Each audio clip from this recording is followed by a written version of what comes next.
과거 시험에서 우리 앞 시간에 소과를 중심으로 해서 살펴보았습니다. 소과는 다른 말로 생진과다 이렇게 말하기도 한다고 했죠. 생원진사. 그래서 자료를 보면 어떤 시험, 과거 시험 자료를 보면 이게 생원진사 이런 표시가 들어있으면 이것은 소과의 자료구나. 소과라고 하는 시험과 관련된 자료구나. 이것을 알 수가 있죠. 자료를 통해서 확인하면. 그 다음에 그 합격증에 대해서 우리가 앞 시간에 강의를 하다가 마쳤는데 소과의 합격증, 합격한 사람에게 주는 합격증을 뭐라고 한다고 했습니까? 백패라고 말한다고 했죠. 혹 기말고사 시험에 나오면 그것을 구별해서 쓸 수 있어야 됩니다. 홍패는 소과 합격자에게 주는 것이 아니라 붉은색 바탕의 합격증인데 이것은 대과 합격자예요. 그래서 대과에서는 아직까지 우리가 대과에 대해서는 강의를 하지 않았죠. 그러나 먼저 합격 증서를 비교해 보면 저 중에서 왼쪽에 있는 것들 흰색 바탕에 가까운 지금 오래된 문서라서 색깔이 다 비슷하지만 그래도 조금 차이가 있죠. 오른쪽에 약간 붉은색, 왼쪽에 약간 흰색이죠. 그런데 이것은 동일한 인물이 받은 합격증입니다. 먼저 어떤 사람이냐, 누가 받은 합격증이냐, 그거를 보면 박세당이라고 하는 사람이 받은 합격증이라는 사실을 알 수가 있어요. 앞 시간에도 설명을 했지만 제목을 보면 두 개 다 제목은 똑같죠. 교지 이렇게 되어 있는데 임금이 주는 문서다 이런 뜻이죠. 자, 그런데 먼저 왼쪽에 있는 소과 합격증을 먼저 살펴보면 소과 합격증은 유학은 학생을 부르는 일반적 호칭을 유학이라고 한다고 했죠. 유학 이름이 박세당. 이 사람이 무슨 시험? 박세당 생원 2등 제7인 입격자 이렇게 되어 있잖아요. 생원은 갑을병으로 선발하는데 갑에 5명, 을에 25명이잖아요. 그래서 2등은 을 등급입니다. 을의 제7번째 합격자 이렇게 되어 있는 거죠. 앞에 5명이 있고 을의 7번째로 합격했으니까 전체적으로 보면 100명 중에 12번째 소과 합격자인데 무슨 시험에? 소과 중에서도 생원시험, 유교의 사상과 유교의 경전과 철학 이러한 것들에 대해서 시험을 치는 거다. 연도는 언제입니까? 연도는 순치 17년 이렇게 되죠. 순치 17년. 순치는 중국 역시 황제입니다. 강희 황제의 아버지죠. 순치제는. 그래서 순치 황제 17년. 역시 중국의 황제를 가지고 연대 표기를 한다라고 하는 것이 안타까운 점이라고 했죠. 우리나라 역사의 연대를 표기하는데 중국 황제 연호를 가지고 한다. 그러니까 시간 연대 표기를 하는데 마음대로 자주적으로 독립적으로 할 수 없다라고 하는 것이 그만큼 조선시대 역사의 현실을 반영하고 있는 이러한 내용이잖아요. 그래서 이 달력과 혹은 이 연대 표기를 위해서 중국의 달력을 황제가 지정해주는 달력을 받으러 가야 돼요. 겨울이 되면 그래서 달력을 받아오기도 하고 사신을 파견해서 받아오죠. 자, 이것이 이제 일단 백패고 그 다음에 오른쪽에 있는 것 지금부터 이제 대과에 대해서 살펴보게 되겠는데 오른쪽에 대과에 합격한 사람이 받게 되는 합격증을 홍패라고 합니다. 홍패. 교지라고 되어 있고 여기에서 차이점은 뭐냐 하면 동일한 박세당이라고 하는 사람인데 박세당 앞에 이번에는 생원이라고 되어 있죠. 홍패에는 생원 박세당 이렇게 되어 있습니다. 그러니까 이미 이 사람은 옆에 보면 순치 17년 9월 달에 생원 시험에 합격을 해서 생원이 되었다라는 거예요. 그러니까 이 붉은색 합격증에서는 신분이 생원이라고 표시되어 있죠. 유학이 아니죠. 생원 박세당 문과. 여기서 말하는 문과는 곧 과거 시험 중에서 대과를 말하는 겁니다. 생원 진사 이런 게 아니죠. 문과 갑과 제1인. 갑은 1등급인데 1등급 중에서도 제일 첫 번째 합격했다 이 말이죠. 1인 급제 출신자 합격한 사람 이렇게 되어 있습니다. 그래 갑을병 중에서 1등 그 중에서 1등이니까 그러니까 이 과거 시험에 최종적으로 1등한 사람을 장원이라고 말합니다. 장원. 그래서 이 생원 박세당이 과거 시험에 이때 장원을 합격을 했구나라는 사실을 알 수가 있죠. 근데 연도를 보면 순치 마찬가지 앞에 그 청나라 황제 순치제 17년 같은 연도입니다. 이번에는 11월 25일이죠. 왼쪽 편에 있는 교지 생원 3등급에 합격할 때는 순치 9월 18일이죠. 그러니까 약 두 달 후에 바로 대과 시험에 합격했다라는 사실이죠. 이 합격 정서의 연도를 보면 그렇게 언제 시험을 치게 되었는지, 어느 정도 간격을 두고 시험을 치게 되었는지 그 사실을 알 수가 있게 됩니다. 자, 이런 시험 홍패와 백패와 홍패를 비교를 해서 보고 그 다음에 이제 대과에 대해서 살펴보도록 하겠습니다. 앞에 먼저 우리는 문과 중에서 소과를 살펴보았죠. 다른 말로 생원 진사시라고 했어요. 생원 진사시 합격증은 백패라고 했습니다.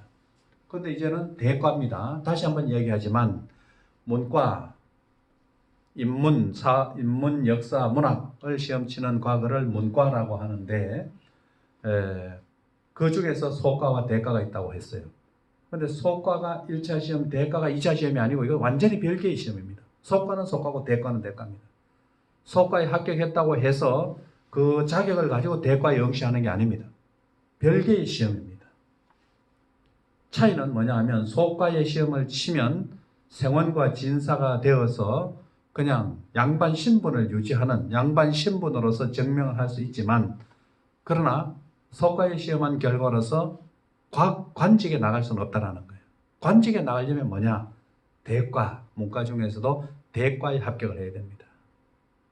그러니까 실질적으로 가장 중요한 어떤 시험이라고 하면 이 문과 중에서도 대과에 합격을 해야 된다는 거죠. 그래야 관직에 나갈 수가 있으니까. 그러면 이 대과에 응시할 수 있는 자격은 어떤 사람이 응시할 수 있느냐? 당연히 소과에 합격했던 생원과 진사는 당연히 시험에 응시할 수가 있습니다.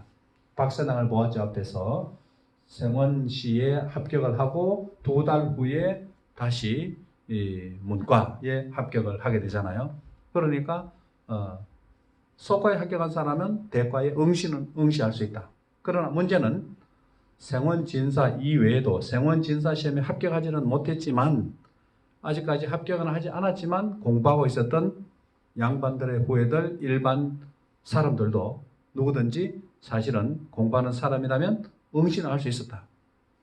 반드시 양반이어야 한다라고 하는 규정은 아니지만 누구나 응시할 수 있다라고 하지만, 사실은 양반이 아니고서는 과거 시험 준비를 하기 어렵습니다. 누구나 다 개방되어 있다라고 하지만 사실은 대과 시험에 응시해서 시험을 칠 수 있는 사람은 대부분 양반이죠. 그래서 이것이 이제 대과라고 하는 시험인데, 그러면 언제 어떻게 치느냐? 대과는 3년마다 한 번씩 친다고 했죠. 정기적인 시험, 그것을 식년시라고 했습니다. 그런데 이 정기적인 시험과 그 다음에 특별 시험, 수시로 치는 시험과는 시험 치는 절차가 조금 달랐습니다. 정기적인 정식 과거는 3단계로 시험을 칩니다. 1차 시험에 해당되는 초시, 우리가 소과를 보면서도 살펴보았죠. 초시가 있고 2차 시험에 해당되는 복시가 있고 최종 선발하는 전시가 있고, 이렇게 대과는 3단계로 칩니다. 소과는 2단계로 시험을 쳤죠. 초시와 복시만 있었죠. 그러나 대과는 3단계 시험이 있습니다. 그러나 대과라도 정기적 시험이 아니라 그냥 특별히 갑자기 치는 이러한 어떤 국가의 경사 혹은 특별한 국가의 필요에 따라서 시험을 치는 특별 시험은 한 번에 초시, 복시, 전시 이런 거 거치지 않고 바로 그 자리에서 합격자를 발표하는, 단 한 차례 1단계로 시험을 치는 경우도 있었다라는 거예요. 그 다음에 또 복잡한 것은 정기시험, 정기과거는 3년마다 치는 정기과거는 1차 초시, 2차 복시, 3차 전시인데, 초시와 복시는 다시 한 번만 치는 게 아니라 초장, 중장, 종장 이렇게 3일 동안 시험을 친다라는 거예요. 1차 시험도 초장, 중장, 종장, 2차 시험도 초장, 중장, 종장 이렇게 다시 3단계를 친다라는 거죠. 3차례, 3번에 걸쳐서 시험을 친다라는 거죠. 그러니까 이 과거 시험에 합격하는 것이 얼마나 힘들고 얼마나 복잡하냐라는 거예요. 또 조선시대의 경우로 보자면 교통이 발달하지 않았습니다. 숙박시설이 발달하지 않았어요. 지방에 있는 사람이 지방에서 1차 시험 치기 위해서 또 여행과 이동을 해야 되고 또 합격하면 그 다음에 서울에 가가지고 시험을 치기 위해서 경상도, 전라도, 충청도 각 도에서 다시 또 시험을 치러 서울에 가가지고 첫날, 둘째 날, 셋째 날 기다리고 또 시험을 치고 경비가 만만치 않다라는 거예요. 경비가 많이 든다라는 거죠.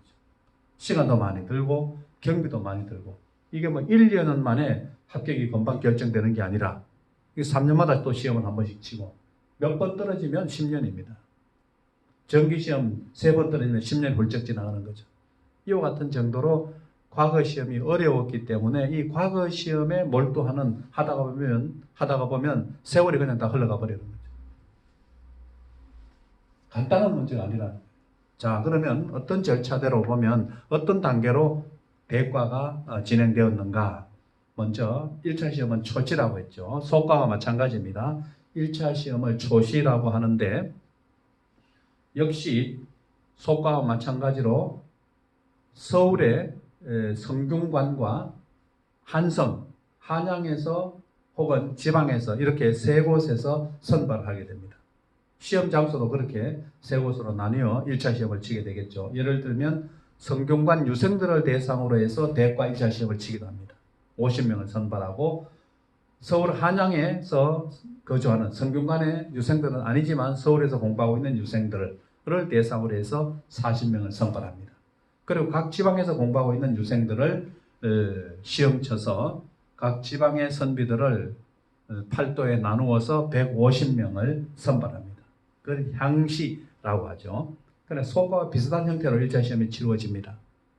향시 선발 인원은 경기도 20명, 강원도 15명, 충청도 25명, 경상도 30명 이렇게 인원이 정해져 있습니다. 이건 역시 학생 수에 비례해서 향교가 학생 수가 아무래도 많은 곳에는 1차 시험에 많이 뽑고 적은 곳에는 적게 뽑는다. 그죠? 경상도는 30명이지만 한길도 저 서북 북쪽에는 10명 정도 학생 수가 적죠 일단. 이렇게 해서 선발을 하게 됩니다. 그래서 1차 시험에 전부 다 성균관, 한성, 향시 이렇게 다 해서 240명을 1차 시험에 선발하게 되고 그 다음에 다시 합격한 240명을 불러서 다시 서울에서 한양에서 시험을 치게 되는 것이 2차 시험인 복시가 되죠. 그래서 일단 1차 시험에 합격하게 되는데 1차 시험에서 1차 시험 초시도 3번에 3일에 걸쳐서 시험을 친다고 했죠. 그래서 초장, 첫째 날, 둘째 날 중장, 셋째 날 종장, 이렇게 초중장 이렇게 시험을 치게 되는데 초장, 첫째 날은 경서, 유교의 경전을 시험 치고 둘째 날은 제술은 문장벽입니다. 한자로 된 문장을 작성하는 겁니다. 제목을 주고 문장을 작성하는 거죠. 그게 중장. 세 번째 날은 종장인데 종장에는 대책이라고 했어요. 어떤 현안 문제, 국가적인 현안 문제, 사회적인 현안 문제에 대해서 개인의 의견을 대책을 세워서 논리적으로 방안을 작성을 해서 제시하는 것들이죠. 예를 들면 전염병이 넘쳐날 때는 이 전염병을 국가적으로 어떻게 하면 빨리 해소할 수 있을 것인가에 대한 대책을 세워서 방안을 제시하시오. 이런 실제적인 실무와 관련된 문제가 나올 수 있다는 것이죠. 이렇게 초장, 중장, 종장 3일에 걸쳐서 시험을 칩니다. 이것이 대과의 1차 시험입니다. 지방에 있는 선배들은 지방에서, 서울에 있는 선배들은 서울에서 이렇게 시험을 자기가 거주하는 지역에서 시험을 치게 됩니다. 합격한 사람은 그 다음에 복시에 나가야 됩니다. 다음에 초시에 합격한 사람은 240명 각 지방별로 다 인원이 정해져 있죠. 그래서 선발이 되고 경상도에서는 30명, 한길도에서는 10명 이렇게 되어 있다면 이제 이 10명, 30명 각각 선발된 인원에게 일단 합격자에게 다음에 언제까지 이 서울에서 치는 시험에 응시하시오 이렇게 되는 거예요. 그럼 이제 2차 시험을 준비해야 되죠.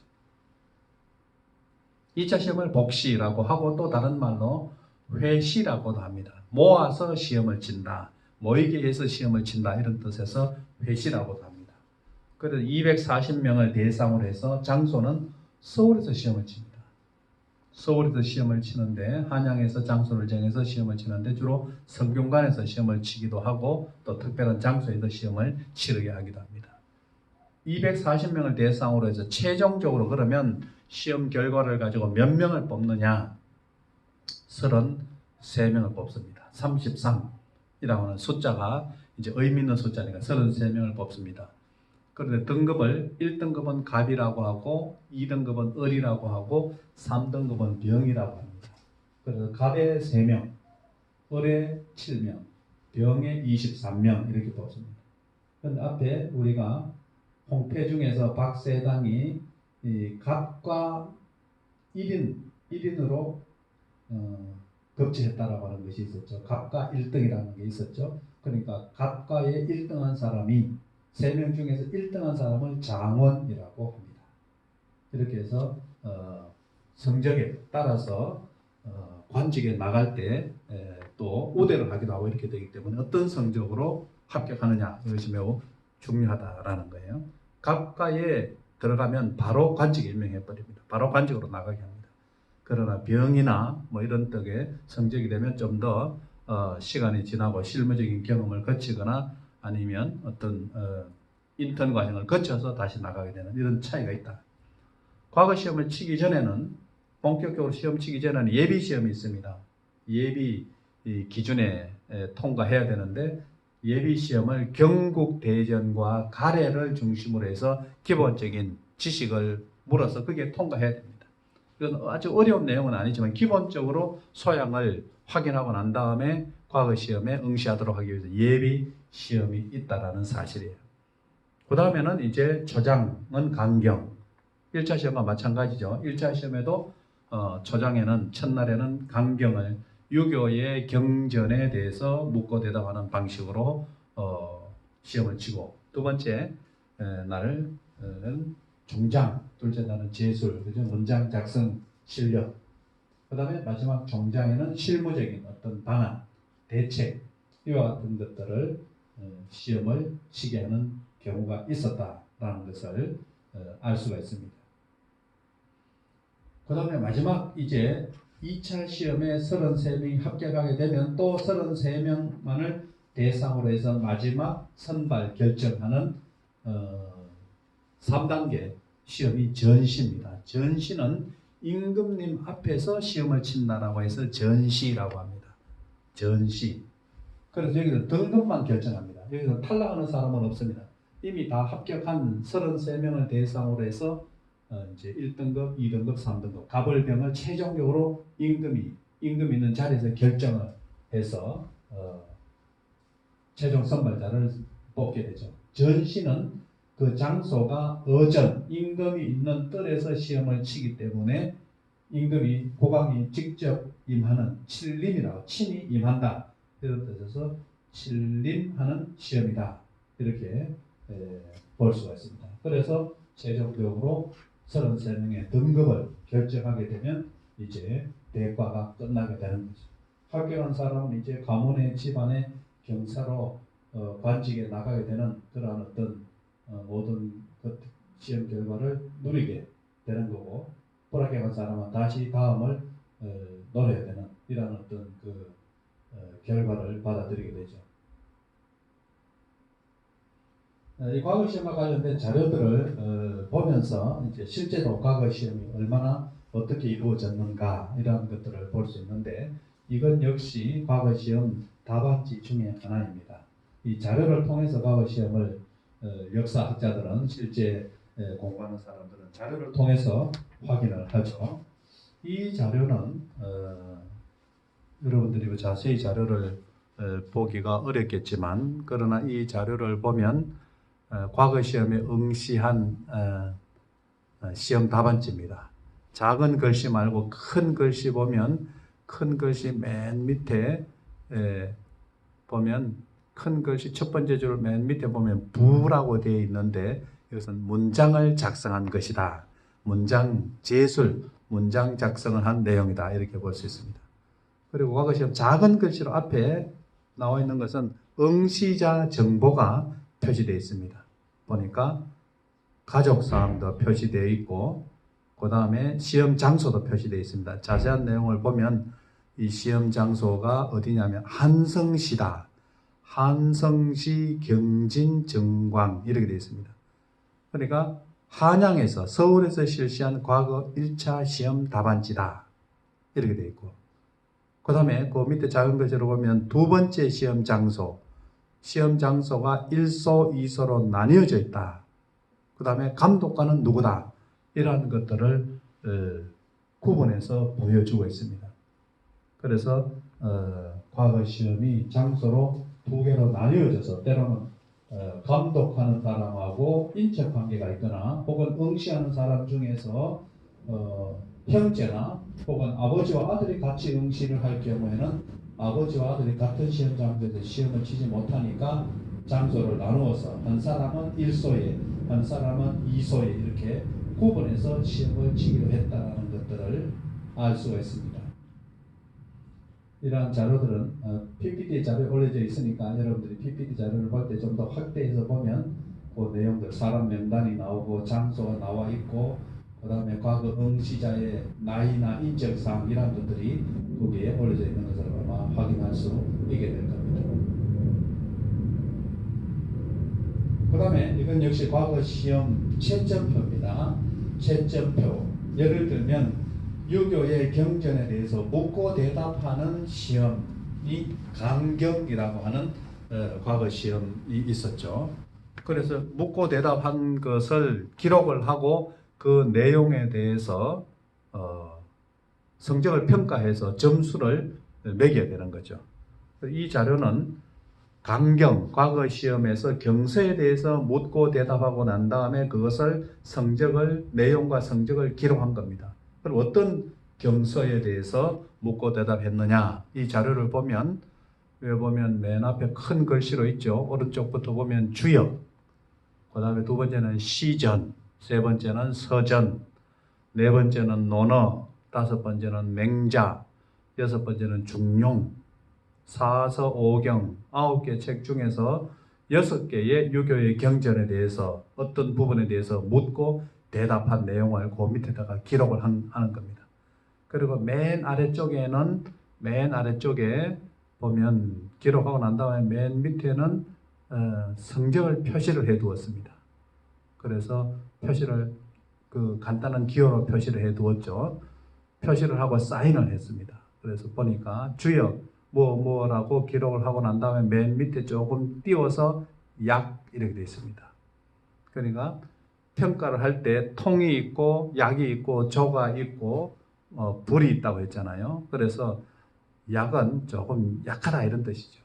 그래서 이 자료를 보면 시전에 대해서도 평가를 하고 난 다음에 맨 끝에 등급을 표시하고 있죠. 약이라고 표시하고 있고 서전에도 보면 막 하고 난 다음에 표시하고 있는데 여기는 통이라고 되어 있어요. 이거는 통은 좀 잘하는 거잖아요. 통, 약, 조, 불통 이렇게 되어 있으니까. 논어에 대해서는 이분이 어떻게 점수를 받았는가 보니까 기록을 하고 난 다음에 맨 밑에 보면 조라고 되어 있어요. 논어는 성적이 별로 좋지 않습니다.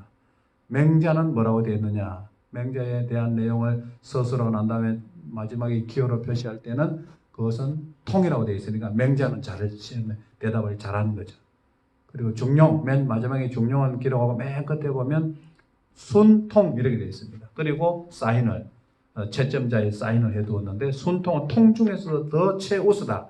중용에 대해서 아주 잘했다. 그래서 이 점수를 다 합계해서 맨 오른쪽으로 가면 어떻게 되어 있습니까? 한문으로 11분 반 이렇게 되어 있잖아요. 11분 반. 이 말은 11점하고 반이니까 5.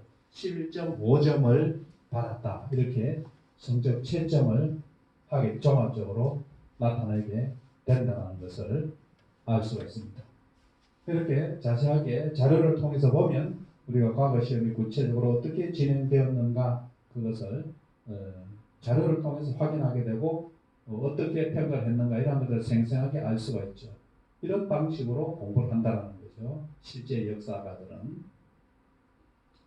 자, 이제 마지막으로 과거 시험의 어떻게 절차로 구체적 절차를 따라서 진행되는가, 과거 시험이 구체적으로 진행되는 절차를 살펴보게 되면, 먼저 과거 시험에 응시하는 사람은 자기 이름을 기록을 해야 됩니다. 이름을 기록할 때는 인적사항도 쓰고 조상들에 대해서 4명의 조상들에 대해서 관직과 성명과 또한 신분을 쓰고, 그 다음에 이러한 절차를 농명이라고 합니다. 농명이라는 뜻은 한자로 보면 이름을 기록한다 이런 뜻이죠. 먼저 이름을 기록한다. 여러분들 시험 답안지를 받으면 가장 먼저 뭘 합니까? 이름을 쓰죠. 그래서 과거 시험에도 먼저 이름을 쓰는데 이름 쓰는 게 복잡해요. 자기 이름만 쓰는 게 아니라 조상들의 신분과 관직까지 다 써야 되니까.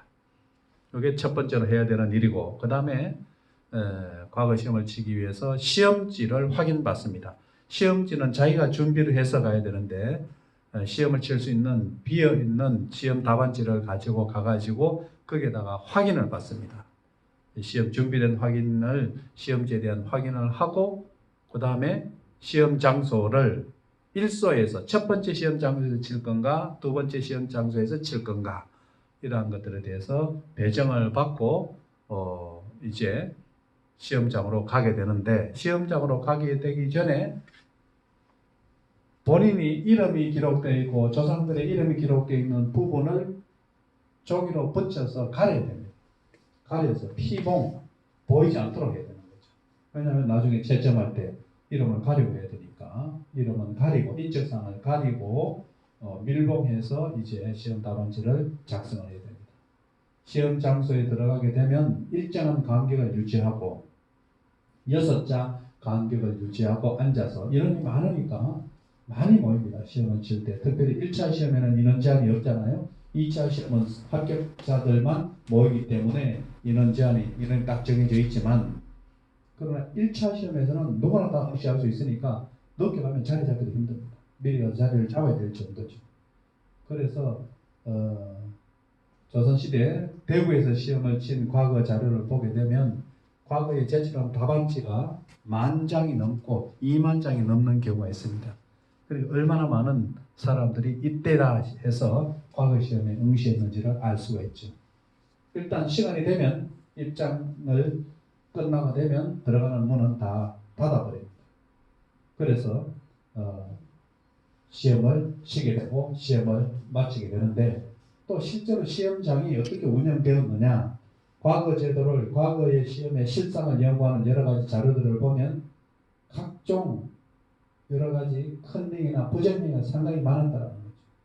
경우에 따라서는 과거 시험에 대해서 과거 시험장에서 소란이 일어나는 경우도 있고, 그래서 부정행위가 심각하면 과거에 응시한 사람들이 막 시위를 해요. 이 시험은 무효다 이렇게 막 시위를 하는 경우까지 있어져서 발표가 막 늦어지고, 이런 사실은 소동이 과거 시험장에서 일어나기도 했다. 이러한 것들을 과거 제도의 문란이다 이렇게 말할 수도 있는 거죠. 어쨌든 과거 시험이 복잡하면서도 또 요란하기도 하고 소란스럽기도 했다라는 것을 볼 수가 있습니다. 역사 자료를 통해서 할 때 가장 흔히 자료로 많이 발견되는 것 중에 하나가 인적 사항과 가족 사항을 기록하는 호구 단자라고 하는 자료입니다. 이 호구 단자를 보면 본인의 이름과 신분과 주소, 그리고 부모, 그리고 외조부, 그 다음에 아내, 이런 내용들까지 다 기록하고 아들들까지 다 기록하는 이러한 어떤 가족들의 가족 상황, 이러한 것들을 기록하는 호구 단자가 있습니다. 이것이 왜 중요하냐면 이것을 통해서 주민등록이나 혹은 호적 사항을 실제적으로 증명할 수 있는 것들이 되기 때문에, 특별히 과거 시험을 치거나 이렇게 할 때 이러한 서류를 함께 제출하면 신분 확인을 할 수가 있게 되는 거죠. 본인의 신분을 밝히는 자료가 된다는 겁니다. 그리고 과거 답안을 작성하는 것들이 매우 중요한데 일정한 규칙에 따라서 과거 시험에 답안을 작성을 해야 됩니다. 앞에서 보았지만 과거 답안을 작성을 할 때는 일정하고 글씨가 반듯하게 줄을 탁탁 맞추어서 한 줄에 몇 장씩 글자 수를 딱 맞추어서 답안을 작성을 해야 됩니다. 그리고 노장이나 불교에 관련된 문서 이런 인용은 사용하면 되지 않습니다.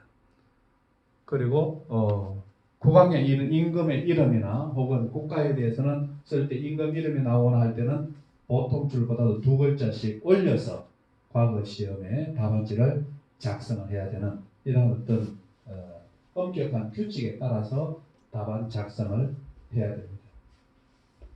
그리고 합격을 하게 되면 합격한 사람에게는 축하 공연을 하고 임금이 주는 꽃을 머리에 꼽고 또 임금에게 함께 감사하는 사은례나 문묘에 가서 참배하고 시내, 서울 시내를 행진하며 지방에서 있는 사람들은 또 지방에서 축하 공연을 합니다.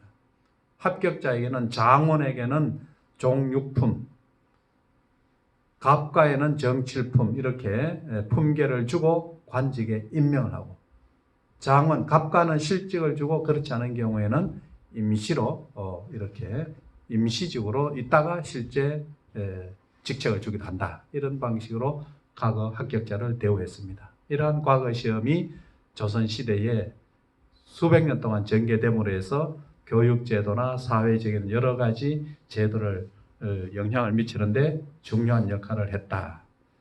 오늘은 여기까지 강의하도록 하겠습니다. 수고하셨습니다.